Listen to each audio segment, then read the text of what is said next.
Welcome to Studio 58 live here at the Jamaica Information Service, our discussion program coming to you live on Facebook. I'm your host, Vaughn Davis. Thank you to everyone joining us online, wherever you are around the world. We really do appreciate it. Thank you very much for your eyes. And like how we have your attention, do we a favor, man?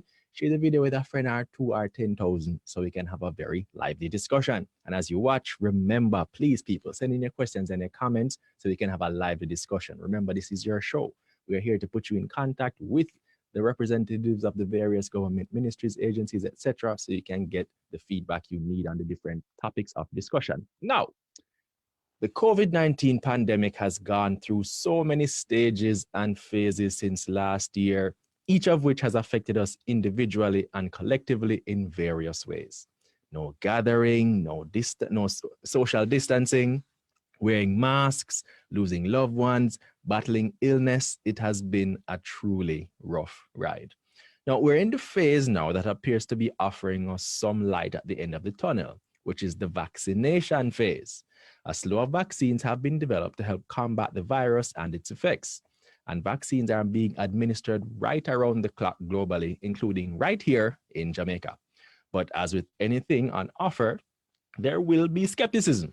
And a whole heap of people are not too keen on taking the vaccine for a number of reasons. Now, I am not here today to tell people whether they should or shouldn't take the vaccine, because I believe it is a personal decision. What I do believe, however, is that the decision to take or not take the vaccine must be informed by actual scientific facts, not myths or conspiracy theories floating around all over the world. Now, here today to help us establish the facts about the COVID-19 vaccine is Director of Family Health Services in the Ministry of Health and Wellness, Dr. Melody Ennis. She joins us now. Welcome, Dr. Ennis. Welcome. Thank you so very much. Good afternoon. All right, great to have you, Dr. Ennis. Boy, you can imagine that you might be one of the persons that people most want to see and ask a whole heap of questions to right about now, right? Boy, I'm doing my best, so I'm here. Let's see what happens. All right, Dr. Ennis. So let's just get straight into it.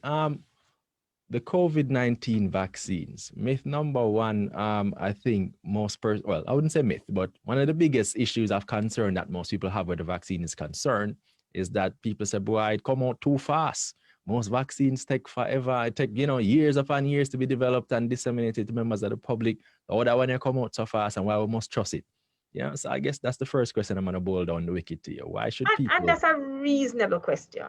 It's reasonable because under other circumstances, the vaccines take anywhere between 10 and 12 years to manufacture.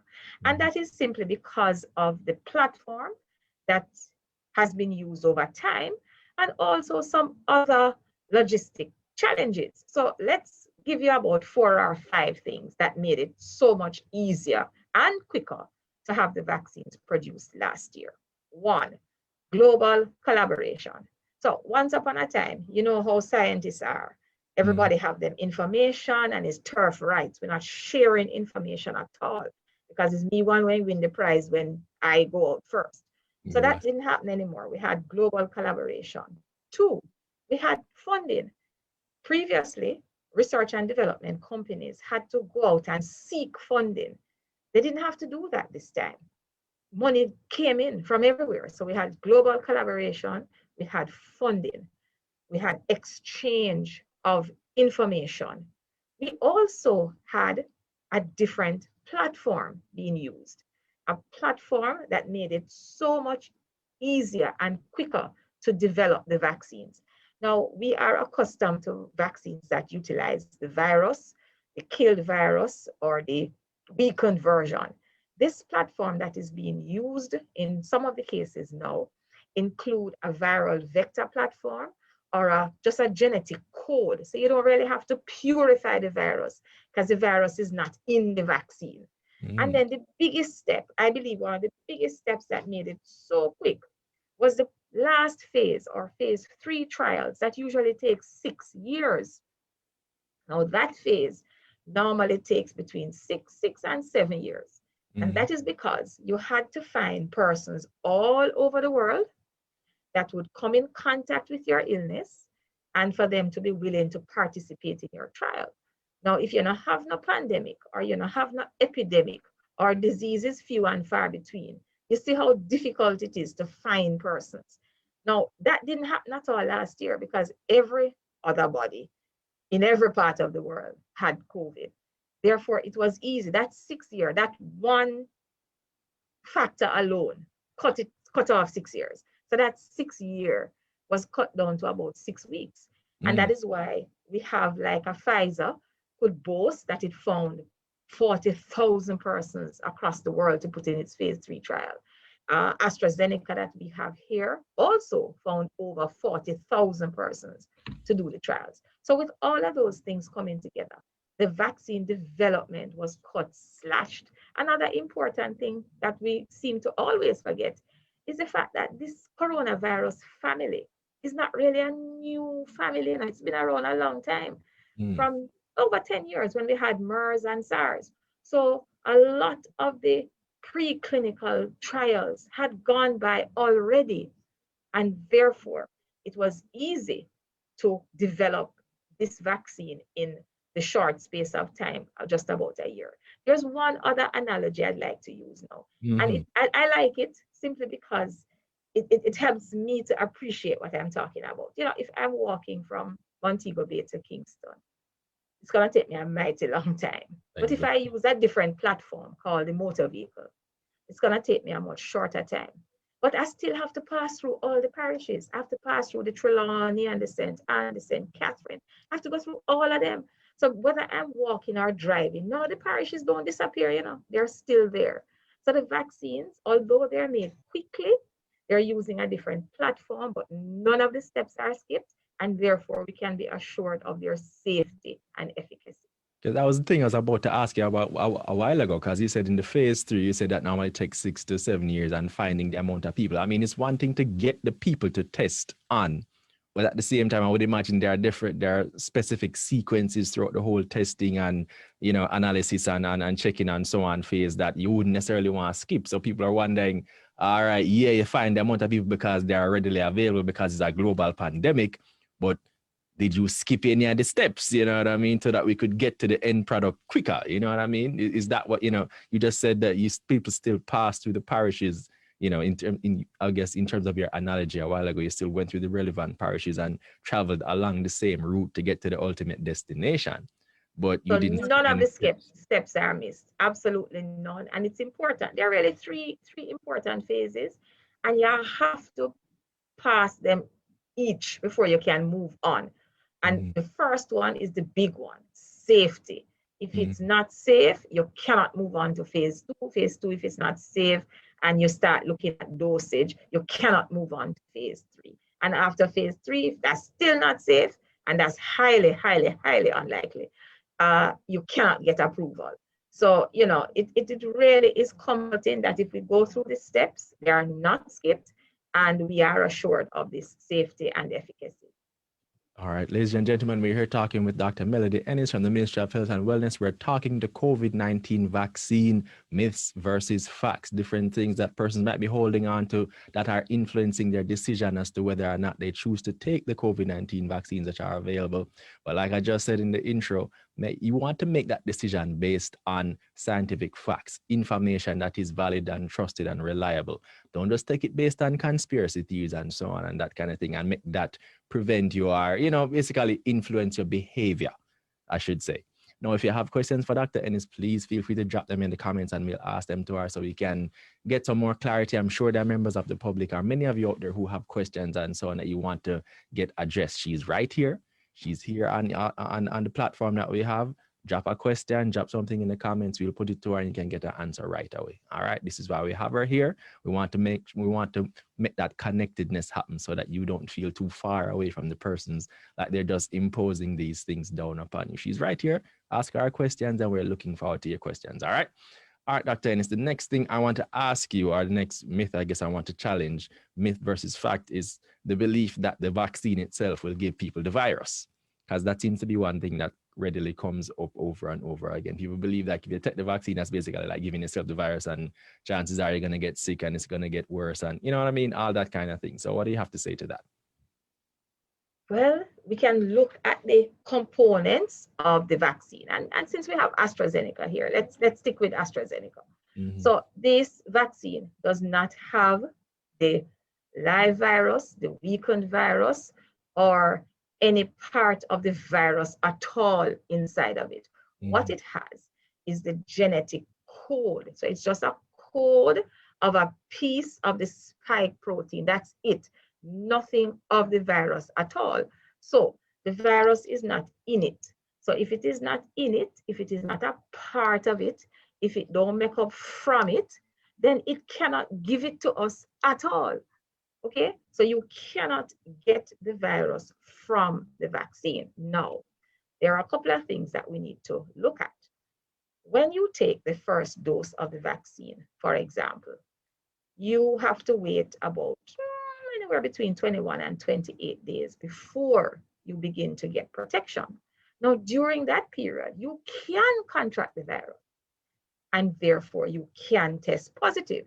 So that's one way you can test positive after you've received the vaccine, but it's not the vaccine giving it to you. Another possibility of testing positive is that you could have the virus before you get the vaccine, but you were what? Asymptomatic. You never showed no signs and symptoms at all. And if you take the vaccine and then do the test, of course you can be positive. And there is one other option to that one.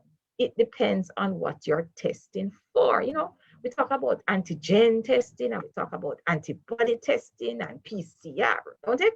Now, if you are doing an antibody test, that is going to be positive because the vaccines help us to build antibodies. So if you do that test after you take the vaccine, it should be positive. We want it to be positive. So there are explanations to these things that we hear. We just have to sit down and get the facts around them. All right. So first question coming in online. Hopefully it's not the last. Cades Barnett is asking, what is the main purpose of the vaccine? Which is a legitimate question, you know, because most persons are used to vaccines being, you know, you get a vaccine is supposed to, you know, for lack of a better word, cure you of a illness or something like that. But we're understanding that it's not quite the same way. Well, with it's this not quite cure. The vaccines would prevent you from coming down with the sickness. So what is the purpose of this present or these vaccines? Yeah, what is they the have three main things. One, they prevent severe illness. Two, they prevent hospitalization. And three, they lessen the chance significantly of us dying. So remember when the vaccines were developed, when this development started, it was because persons were dropping like flies. Remember Italy, way back last year? A lot of old persons, it just went through like a wave. And the thing was to stop severe illness, hospitalizations, and death. So that is what these vaccines are doing right now. All right. And no, in terms of because we understand that there are also percentage, or when the vaccines were being rolled out, one of the things that you heard was that it is, for example, 95% effective in, I guess, controlling or mitigating you contracting your virus or spreading the virus. Explain that to me, those percentage bits of information that were distributed at the first when you started to hear the vaccines roll out and so on and so forth. Okay, so they spoke to what we call efficacy, and that looks at the amount of persons that are likely to not get the illness if you take a particular vaccine. Now, they did not do any comparison studies between vaccines at all, and the trials were done at different phases within the pandemic, right? So the results are specific to the phase that they were done and on the persons that had participated. So if we're sticking with AstraZeneca, because that's the one we have. So at the outset, AstraZeneca was said to have about a 62 to 68% efficacy. And that was when they were vaccinating persons dose 1 and then 4 weeks apart. And then it was shown that if you change the dosing pattern and give it the second dose 8 to 12 weeks apart, that 60-something% shot right up to 80%. It also showed that 100% of the persons who received the AstraZeneca vaccine in the double-blinded study, not one of them were severely ill or died. So it has 100% efficacy at preventing severe illness and death, which is what we want. So based on that, you understand how good that vaccine is. So is it to say that basically it's not saying that you won't catch the, because I mean, their obvious question is that it's not saying that you won't prevent you from catching it, but it prevents severe illness and death? Hospitalization and death, absolutely. But let us not forget what the symptoms are. Remember, so when you catch COVID now, you have difficulty breathing, you can't taste, you can't smell, you have chest pain, you go into heart problems, all your organs can break down. Now, if you are not having any of those symptoms at all, and not to mention the fact that you're not going to hospital, and we understand the stress that our hospitals are under now, not only here in Jamaica, but across the world, right? So you can't even get a space into a hospital. So if you are not going to get sick, you're not going to go into hospital, and you stand 100% chance of recovering from the disease, what make you not want to take it? Why would you not want to take it? Well, for a couple of other reasons that I'm going to get into based on what I've read and the different research that I've done, I'm going to put those. Oh, you're a hard nut to crack. But let's press on. I'm just telling you what the people are saying. That's why I'm here. I'm the devil's advocate for today. Now, let me go back online real quick.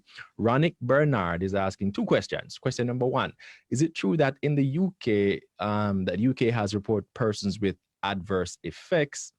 And 2, is it true that the United States put a pause on the Johnson & Johnson vaccine, as far as you know? Well, both of them are correct, but they have more to it after that. So, of course, the US had put a stop to Johnson & Johnson, but they've also restarted because they have done their investigations and they have found that the benefits of taking the vaccine far outweighs any risk at all that they have seen. And therefore, yes, they stopped it. And it's a good thing to stop sometimes, because it gives you a chance to look at what is happening and make an assessment. So it's not like we're going full speed ahead, blind to everything. We are monitoring and evaluating. So that was done, and it was found that the vaccine was okay, and they have restarted. All right, so we'll go over to the UK now. Yes, the UK have found some illnesses, and they have said recently that it is plausible for persons who take the vaccine to develop clots. Plausible, that's the term that they use. Now let's look at some figures. The last time I checked, it was 200 million persons receiving the AstraZeneca vaccine. And of that 200 million, 147 developed clots. Now, do the math for me. Your maths brains, right? Do the math. That's plenty zeros of a person. You don't take a math brain, that's a very low percentage. Exactly. We look at other things. We are so hung up now about vaccines and clots. I just want to posit that women have always run the risk of getting clots when we take the oral contraceptive pill. A significantly larger number of us will develop a clot just by being on the OCP that we swallow every day for a good portion of our life. Yeah, all right. Now, let me move on to another question from Georgia Sawyers. Well, as you can imagine, says lies, people have died from it. So already we have a very, a profound skeptic, Georgia Sawyers. Well, hopefully you stay tuned and if you have a question, if there's any particular issue or concern you have around the vaccine, I want you to put that into a question and put it to Dr. Ennis. That's why we have her here. We want to make those connections so we can flesh the issue out and discuss it in an open and transparent way. All right, Georgia, so over to you. I don't mind, George. I don't mind her lies, I don't mind her lies. I'm going to try and just explain something. When vaccines are given, whatever happens to you after you take the vaccine, it is reported possibly as an adverse event. We call them ESAVs, and that is events supposedly attributed to the vaccine or immunization. So if I take the vaccine today and I go outside tomorrow, and while crossing the road, a car hits me, I am going to be recorded as a death after taking the vaccine. I am a death after taking the vaccine because I took the vaccine yesterday and I did today. So it's after taking the vaccine. Now, the investigations that are going to happen when I am reported as that death is going to eventually show that it's not the vaccine that killed me. It was actually the motor car that hit me. So when we see these deaths, we have to wait on the investigations for us to be able to say, is it a vaccine death or is it just an event that occurred after? Right? So I know a couple of weeks ago, everybody was going online and they said they're going on CDC website and they were seeing hundreds of persons. Because guess what? After the vaccine, don't stop you from dying from heart attack and renal failure and diabetes. It don't stop those things. So persons are going to continue dying, and we have to now look. So when I die, is it attributable to the vaccine or is it because I did have diabetes and I was obese? So, I want Georgia to just think about all of those things when you see the numbers and wait on the rest of the story. All right. No, well, Candice Christine, thank you, Candice, for your question. She's asking, will the country be introduced to other vaccines available? We would love that. We have been in talks with several countries and diplomatic agencies to be able to get vaccines, but it really is a matter of supply and demand. And contrary to popular belief, that there is so much hesitancy, and yes, there is, but the demand for the vaccine is still way in excess of the supply. So, we have to just wait and hope that we'll get supply here in not only the Caribbean, but the Jamaican, and in truth and in fact, it's like the whole Latin American countries that are, a little bit behind. And as we said, we don't manufacture them here, so we have to wait and do the necessary arrangements. And if it's a global demand right now, money talks. So those with the money up front tend to get things. And so there has to be a lot more equity. We'd like to see a lot more equity in the vaccine distribution because it has exposed so many other things. But I guess that's another interview for another time. That's another time, but that's a whole other story. True. Kids Baronet has a follow-up question, which is interesting. She's saying another doctor once stated that the vaccine is basically used to build one's immune system. Therefore, if by any chance a person that was vaccinated contracted the virus, they will stand a better fighting chance against severe illnesses and death. Why are we not encouraged to build our own immune system naturally as opposed to taking medicine? So I guess the answer is if the vaccine is only going to build up our immune system to prevent us from getting really sick or dying, can we not do the same thing, I guess, naturally or organically? I suppose that's the question. I hope I'm asking that right, Kids Barnett. If not, correct me so that I can ask the right question. All right, but over to you, Dr. Ennis.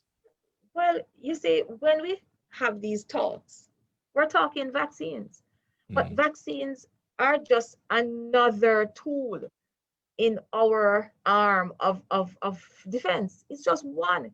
So there is no negation. We're not negating the fact that we have to eat right, we have to exercise, we have to sleep, right? We have to get our sunlight. That is on the table. That has never been taken off. That is encouraged. We also do better when we have all of those things under our belt. But when we come to having these discussions, we're talking straight vaccines. But never forget, it's the holistic care of all of us. So those things are absolutely essential. Now, those things just need a little help. Everybody been practicing. I mean, I'm sure the amount of ginger and turmeric, right? That persons and garlic, that persons have ingested since last year and now, it's almost phenomenal because everybody has been taking those things. But we have to look at it and look at the facts. We still have over 3 million deaths. We still have over 140 odd million persons infected across the world. So those things are excellent, they're good, they're recommended, but vaccines, they're just another one in our ammunition, in our arms. That's all it is. All right, another question from Candice Christine, who's asking, what's the reinfection rate like for persons who have already been vaccinated, whether first dose or fully vaccinated for the AstraZeneca vaccine?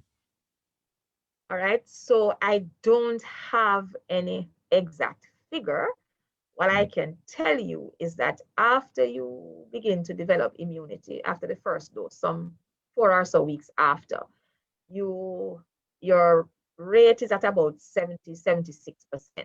But as you move from your first dose and you get 120, 130 days going down, it goes down to about 30%. And therefore, that is why you need your second shot to build back that immunity. And that stays up there for about 14 days. That will stay at that level. We don't know at this time if it falls and to what level. And that is why we're not sure if you're going to need a booster shot or if you're going to need annual shots. We don't know yet. We're still following the evidence. Okay. All right. I mean, that does. Oh, well, I guess when I just want to make sure I get in the questions coming in online, because that's what we're really here. But I do have some other questions that are related to that in the sense, because I mean, it does beg the question. Take the vaccine and you can catch it again, even though we established before that the fundamental purpose of the COVID vaccine is to prevent you from becoming severely ill and dying from the disease. I don't think it was promised that you wouldn't necessarily catch it again. It just dramatically minimizes, I suppose, your possibility of doing that and then getting the severe side effects that come along, or the severe symptoms rather, that come along with disease. Is that fair to say, Dr. Ennis? Fairish, but we know they have now started some studies looking at the burden of disease, or the amount of virus that's present in our respiratory tract, to see after you take the vaccine, you still have the same amount or is it less? And there has been some positive preliminary data that is showing that, guess which vaccine? Said AstraZeneca. That with that vaccine, the concentration, the volume of disease present in the respiratory tract is much less. So they are now looking at infectivity studies. So we're hoping to get some information on that in short order. All right, I guess we'll bring when that information comes back around. I'm going to try and corral you again, see if we can talk a little bit more about that. All right, now Ronick Bernard is asking a question. Again, she's so why not take vaccines from Cuba? I don't know if you know any more information about any developments happening in Cuba where vaccines are concerned, but there does seem to be a tremendous amount of enthusiasm, it seems, for activities going on in Cuba and any efforts that they are making to produce their own vaccine and lend global support in the pandemic. So what say you about that? Well, I mean, as a Caribbean country, we should be extremely proud that Cuba has the capacity to be developing a vaccine, and they're really on top of their game where medicine is concerned. So yes, Cuba have been developing several vaccines. I think they have one that is now in phase 3 trial. And it is they have not completed their phase 3 trial. Remember, you need thousands of persons now, and you need to watch it, how it behaves in these persons. So it's not yet ready for the market. But of course, we are in dialogue with Cuba. So as soon as them fly the gate and WHO gets it on their list, we did it.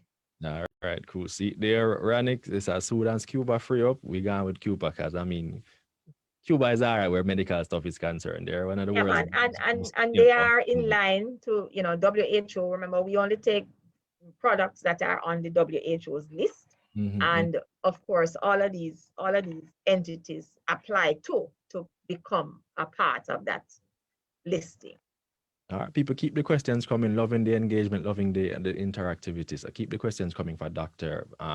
Ennis. Now, another question from Kate Barnett. Really good question. I like this one. She's saying, another question. It is expected of adults to take this vaccine for whatever reason. However, it is not recommended for children. Why should I take this vaccine when my children aren't able to, and they themselves can end up contracting the virus? It seems like a legitimate question. I mean, it seems that the priority, well, naturally, we know that the priority has to go with the persons who are older, because, those are the persons who seem to be more susceptible to contracting and, I suppose, dying from the vaccines. But talk to me about children and this vaccine. All right. So first of all, clinical trials are not usually done in children and pregnant women. So, if you take out your medication and that pamphlet that is written in some microscopic letters. If you really look at it, it will tell you that it's not studied in children and it's not studied in pregnant women.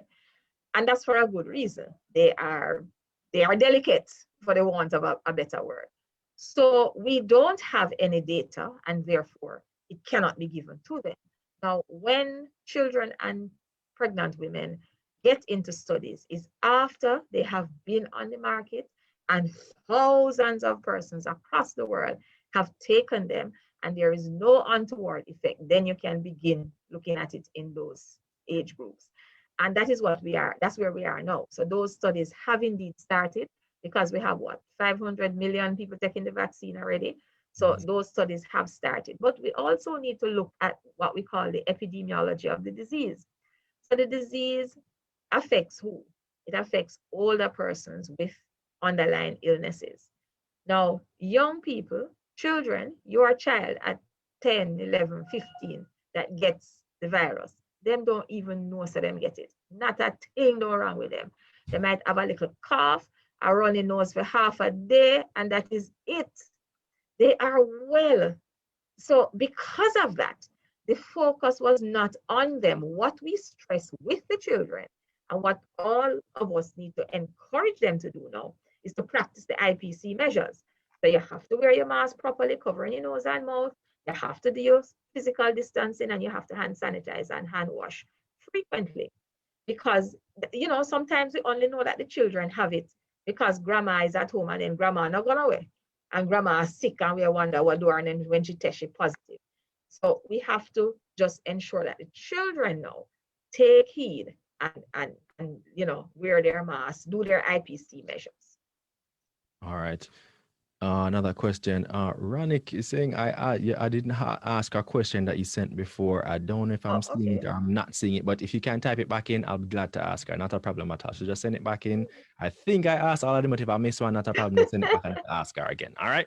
But before that, Candice Christian is asking, how soon do you think Jamaica will be, before Jamaica will be in a position to develop our own vaccines for diseases? Wow. I don't know, because we are not there yet with research and development at all. And it's not just for vaccines, it's for any medication at all. You know, we are struggling with in our pharmacology departments at the universities.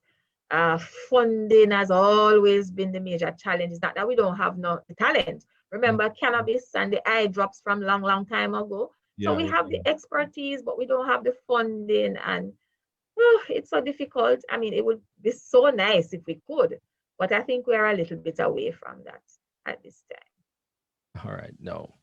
All right, so well, maybe a little bit time. There's always hope, but hopefully we get into a place where the economy gets to a place where we can start making the kind of investment and so on in R&D, especially in biology and pharmaceuticals and that kind of thing. And we won't have to, because I think the underlying hope I'm reading is that we don't want to be in a position where we have to be waiting on the favor and dependent, of exactly, to send us vaccines before we can be able to take care of our own people.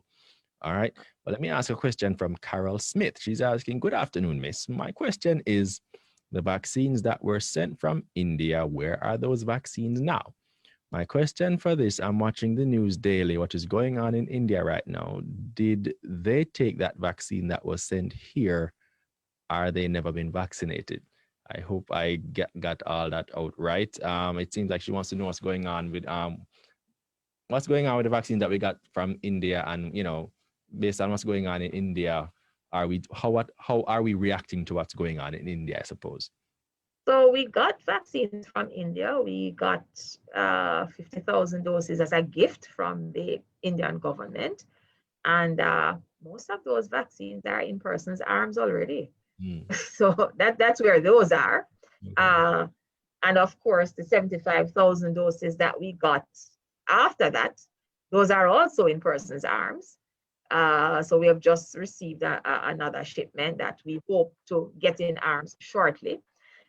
So yes, a lot of persons are saying, you know, India is making the vaccine, and why is it having such an outbreak? Because you make something, that don't necessarily mean your people are taking it.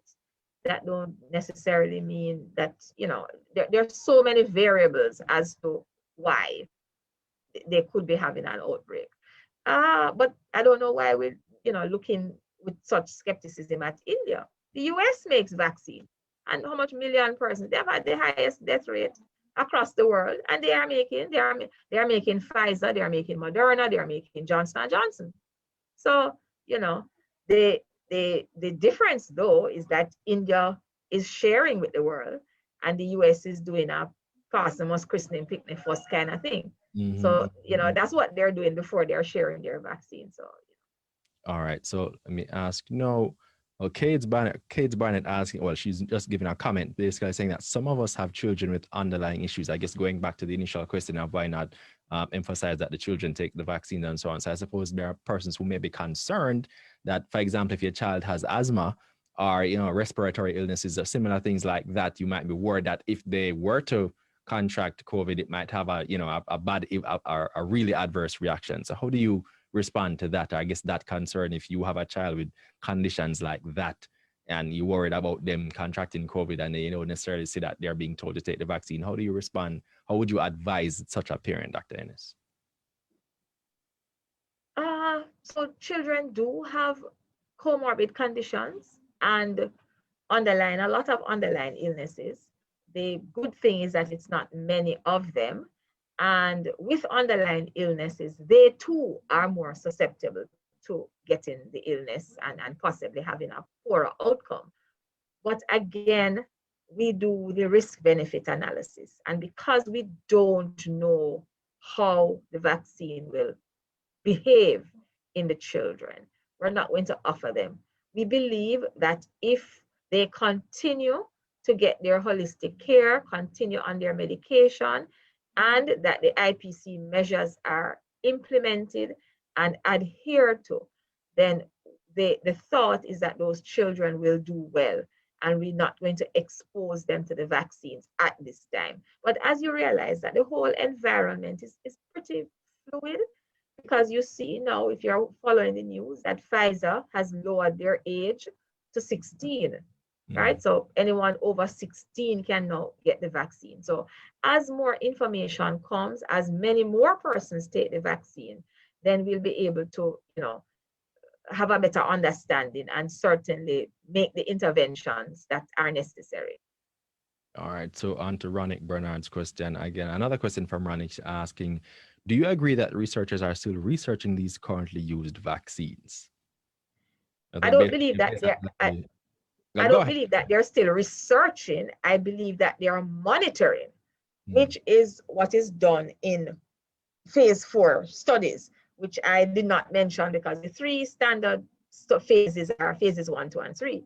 But there's monitoring after approval and after use for almost every single medicine that we take. You will know, if you just think back, you will have a medicine that is on the market for 10, 15 years. And then you hear something come out about that medicine. That's because now 5 billion people have taken it, and 1 out of that 5 billion may have an effect. If so many persons did not take it, you wouldn't get that one in there. You understand? So phase 4 monitoring continues. So they're not researching the particular one that has been approved. What they're looking at are monitoring and evaluating the product. All right. Another question here from Vanessa Silver asking, have Jamaicans died from the adverse effects of the vaccine? And a follow-up from Candice Christine on the same question. She says, if the answer is yes to, how many? So have Jamaicans died from the adverse effects of the vaccine? And if so, how many? And the answer to that is no. So there's no how many, because there's no. The answer is no. The answer is no. All right. So hope that satisfies persons, because I mean, there is concern. Persons are, you know, there's topical information that suggests that. So I'm glad that you will. It suggests the information is that persons receive the vaccine, and after receiving the vaccine, they die, which now you need to investigate to see if there is a causal relationship, or they died from their diabetes or their hypertension or a heart attack or something unrelated to the vaccine. So the answer is no. There is nobody that has died as a result of the vaccine in Jamaica to this day. And I mean, let us all say fingers and toes crossed that that don't happen. It stays that way. Exactly. All right. I love the questions coming. Leaving the comment. A good comment here from Carl Smith saying, I caught the COVID, and let me tell you something, it was an easy task dealing with it. But I told myself I'm not going to any hospital because I might end up dead. I stayed at home and took care of myself, and I'm here alive and well. Thank God for herb. I don't know which herb it was, but you know what? More power to you. If it worked for you, then by all means, go right ahead. More power to you. I want to say that when your turn comes, please take the vaccine because natural immunity does not last for very long. So you can catch it again. And Cher Howell following up on Carol's comment saying she caught it too, and it was the worst thing ever, but thank God for turmeric and ginger. So us Jamaican people, we do our thing. Natural remedy, bush and tea and all these things. You got to that. So it's good to see that we haven't lost certain things and we haven't been frightened or scared away from these things, notwithstanding the pandemic. Not true, Doctor? Absolutely. All right. I guess a similar question to what I was asked before. Carol Rudy is asking, is there a strong possibility that adverse effects of the vaccine can lead to death? You answered it, but it's always good to repeat. So touch that one again. Well, I don't know that there's a strong possibility, but any adverse event from anything can lead to death. But we have to ascertain that. We have to get the facts before we say it is so.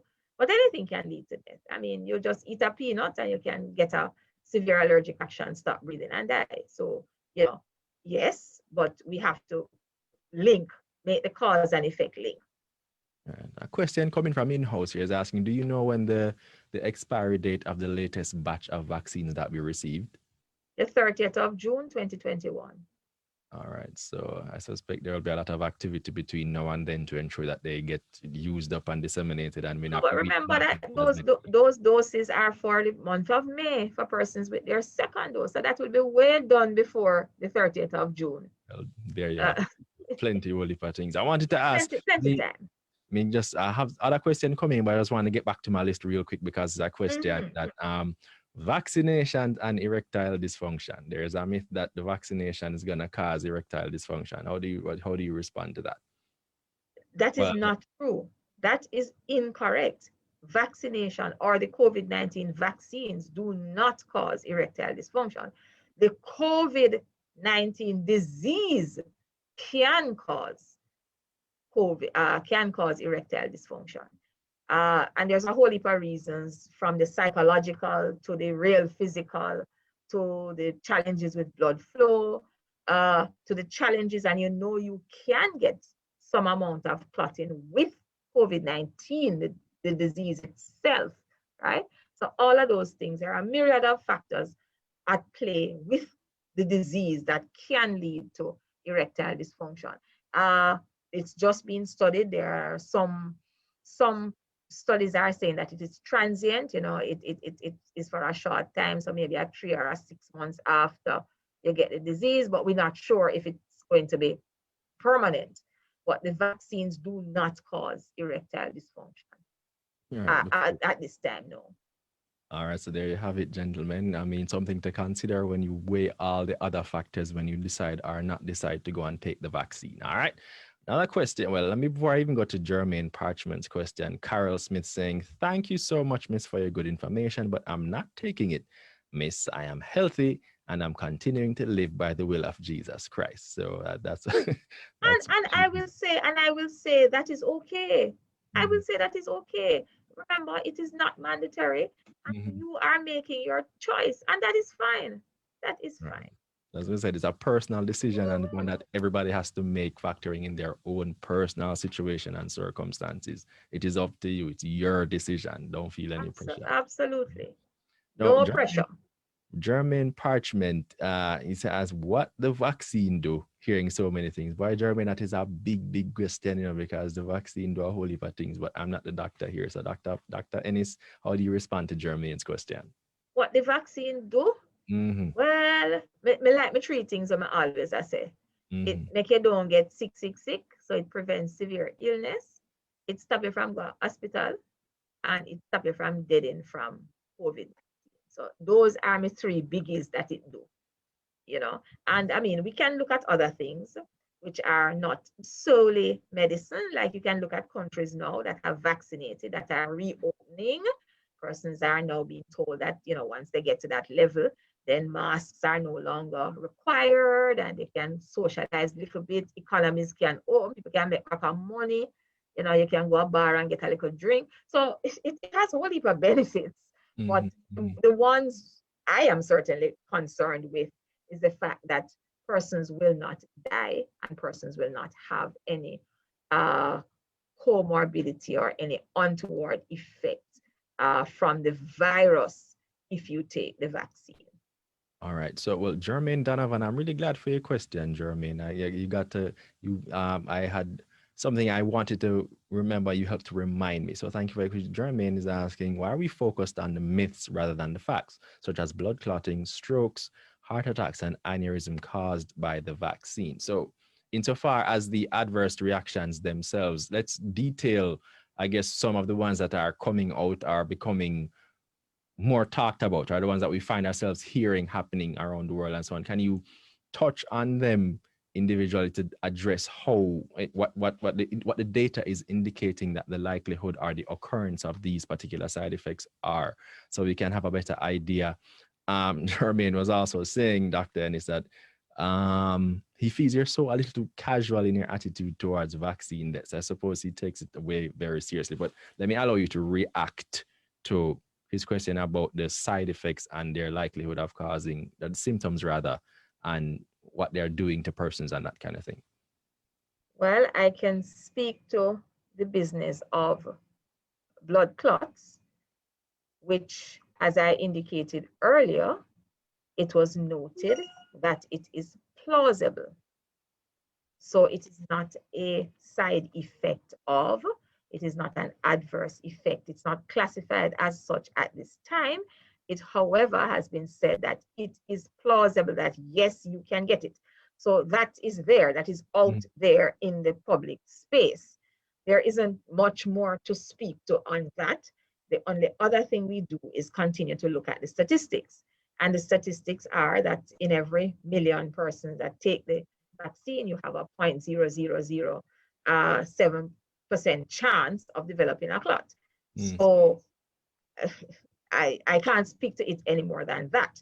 Okay. For the other conditions that you mentioned, aneurysm and stroke and heart attack and all of those things, I don't know that there is any association. There is no document that has come out. There's no study that is alluding to them being a cause and effect. I know for stroke, if it's an embolic stroke you're thinking of, which could be caused from a clot, then that would still fall into the clot category. And you know, because you could get that kind of a clot in the central nervous system. You could also possibly get a clot in your coronary arteries and get a heart attack, but that would still be in the clot section. And as I said, the evidence is coming out that it is plausible. So we are speaking about it, but we cannot classify it and label it as a side effect because we are not there yet. Okay, so we're still in the observation stage. We're still, exactly. What correlations, what things are happening, and you can determine or establish a causative link, I suppose, if you want to go that far. Okay. Kate Barnett, again, thank you, Kate, for all your questions. Really appreciate you tuning in and just being so tuned in and asking questions and so on. She's asking, Doctor, have you taken any of those vaccines? And what should I say? Waiting on the second dose? Well, okay, you got your first dose long time. All right, cool. Jermaine Parchment again. So the vaccine stop and or prevent somebody from getting COVID? Question mark. It prevents you, and I can only repeat it. It prevents you from getting ill, prevents you from going to hospital, and it prevents you from dying from the disease. That's what it prevents you from. And I need some help. Maybe I should be posing a question now. Sure. Why is that not enough? I think it has more to do with what the traditional view of a vaccine is. A vaccine is you take the vaccine and we don't need to think about that disease or worry about it ever again. So I suspect the persons are just, that is not entirely, totally, and completely true. Some persons took the chickenpox vaccine and still got it, but if they get it, it is much, much, much less. People take the influenza vaccine and get the flu, but the severity is less. Go to hospital and you're not dead from it. So, it's not entirely true when we try to get these absolutes. It's not. All right. Well, there you have it, people. So what she's saying is that the stress and we might be looking at the wrong thing. Well, I don't even want to go that far. We're just saying the focus or the objective of the vaccination trust is to minimize you from contracting it and the really bad effects of the vaccine, especially if you have comorbidities and so on, preventing you from getting really, really, really sick and passing away from the virus. So that's the overall objective, and that's what we need to focus or keep our eyes on as far as Dr. Ennis is concerned. It should be enough, right? All right. Eldon Lewis. Dr. Ennis, are you satisfied that there is the need for more education to distill the myths surrounding COVID-19 and the vaccines? Absolutely. Absolutely. You see, persons are bombarded through social media and everywhere else with the myths. So, the facts need to be there just as much. And I don't think anywhere in the world the facts are there as much as the myths and the conspiracy theories. I don't think so. There is always room for improvement, definitely. All right. Can Dr. Ennis address, from Candice Christine, can Dr. Ennis address why the testing for the virus has reduced since vaccination has started? Doesn't that impact the overall positivity rate? So then we're getting results based on the tests done. Hopefully that's clear. So she's asking, it seems that there has been a reduction in testing since we've started rolling out the vaccination thrust. And will that not affect the overall positivity rate and so on? So I guess the idea is, are the results, are the daily updates and so on accurate, considering that there's it seems that there's less testing? But let me not put words in.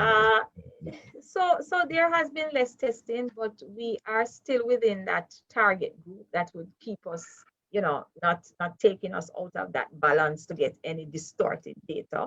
So we're still within that frame. But yes, testing has fallen off a bit, and we are working assiduously to increase our numbers, get our numbers back up. All right. Come on. One of the ideas that you find a lot. All right, I feel like I've held you here for a while, so I'm gonna just take a few more questions, and then we're gonna move to wrap, Dr. Ennis. All right. So one I'm sure a question that you've heard many times before, and in your on your out on the different sensitization drives and so on. It says Jermaine Parchment is saying the vaccine is the first of its kind. Are we the guinea pigs? Well, the AstraZeneca, the platform that's used to make the AstraZeneca vaccine is not new. It is the same platform that was used to make the vaccine for Ebola. So that's not new, and you can recall how many years ago Ebola took us. Granted, it didn't come to this side of the world, but certainly in Africa, that's the vaccine that's being used. So it's not new. The messenger RNA technology is new, and it was tested, and it has been granted emergency use authorization. So I would not consider us being guinea pigs. Okay. And 500 million persons are certainly not guinea pigs, no. All right.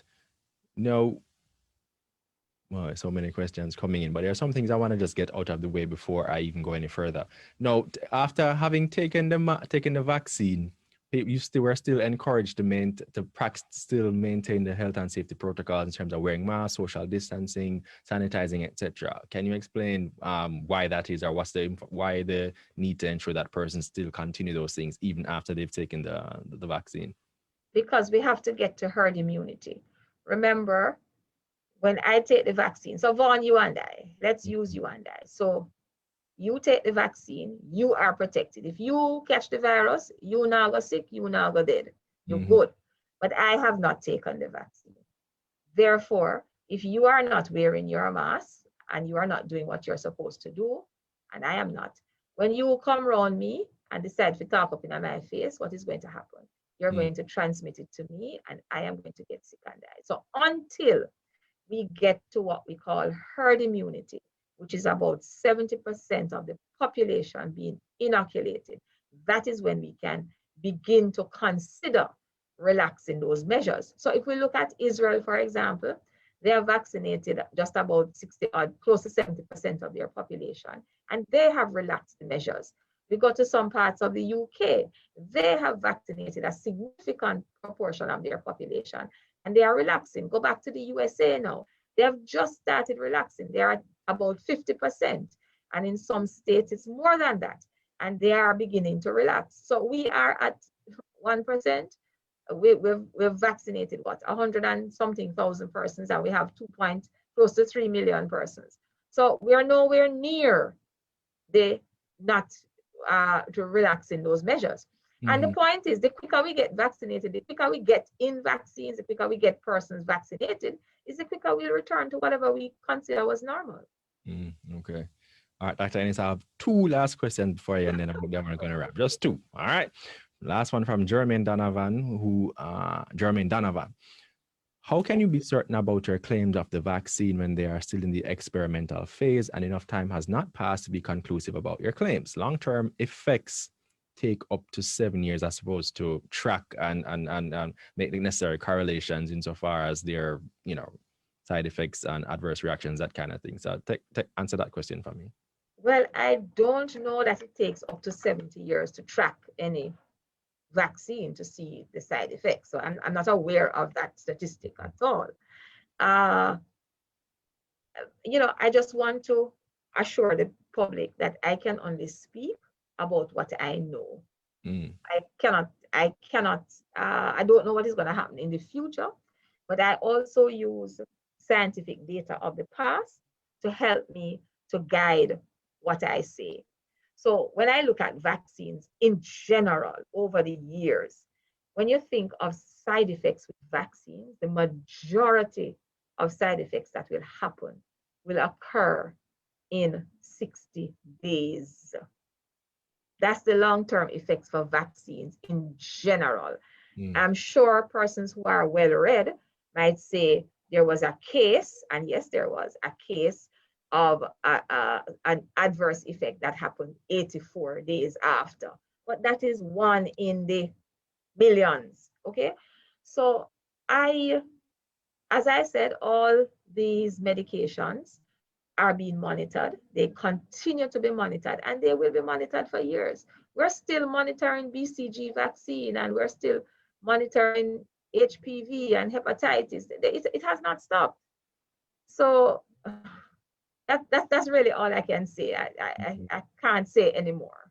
All right. And once again, you can just appreciate that there are many persons who, they believe what they believe, and they're, and so we want to create a space for them to be able to express themselves and so on. So it just is what it is, you know what I mean? And it's just information we're providing. So at the end of the day, you still have to process the information. Right. You still have to make up your own mind. We just want to give you the information. That's it. All right. So we have more questions coming in, but like I promised, I'm a man of my words. I'm going to asking you one more question, and then we're going to move to wrap. All right, Dr. Ennis, from Vanessa Silver, she's asking, what's the next step for the ministry in terms of the continued sensitization of the public about the vaccine and other aspects of the illness and so on? Well, we continue to sensitize. We are doing as much as we can in whatever forum that we are offered this space. We do the sensitizations. We have been doing the ministries, departments, and agencies. We have had town hall meetings. We have had one-on-one with the clergy. So we're going around, but of course it's gonna take a little time. We're on the airwaves, social media. So we just have to keep your ears to the ground to hear the information. And if you have any other suggestions or how better we may reach persons, please, we welcome it. All right, Dr. Ennis, like I said, I'm gonna let you go right here. Many questions coming in, but once again, this desensitization thrust is going to continue, and there's going to be lots of other opportunities for us to ask and exchange questions. And not to mention, if you tune into JIS Radio, JIS News, on our website, and so on, you'll be able to see the answers to a lot of your questions, because we do take them on very seriously. Our goal is to make sure that we provide the members of the public with accurate information, especially coming from our stakeholders, from our ministry, and other aspects of our health infrastructure. So if you have a question, feel free to type it into the comments. We can make contact with Dr. Ennis at a later date, at another time, other stakeholders in the sector, so that we can get you the right information. It's not going to just die on the vine here. Our goal is to make sure we provide the best and most accurate information out there, so you can make your own decision. All right. With that said, I think it's time for us to wrap. Thank you to everyone who tuned into our discussion, especially those of you who send in your questions and your comments. Really, really appreciate that. And like I just said, if you have a question, send it in. We're going to go through and we're going to try our best to get the right information and disseminate it in some way or another. You can check out our social media pages, that kind of thing. And we're always posting up information there, so you can get more information from there. And you can also check out the Ministry of Health's various social media pages and so on. If you're in Jamaica, you can call the helpline as well, 8881-LOVE, to get more information about the virus and the different activities being undertaken by the government to ensure that you are informed and you're able to, make the best decisions possible and so on. Now, remember, our audience plays a major part in our show. So if there's anyone in particular you'd like us to have in our studio, let us know, and we'll try to have that person in studio as soon as possible. Don't forget to follow us on Facebook, Twitter, Instagram at Jamaica Information Service to see who will be in studio next. We do this every week live on Facebook. I've been your host, Vaughn Davis, and this has been Studio 58A Live. Thank you so much for joining us, and please have a wonderful rest of your day. Take care now. Bye-bye.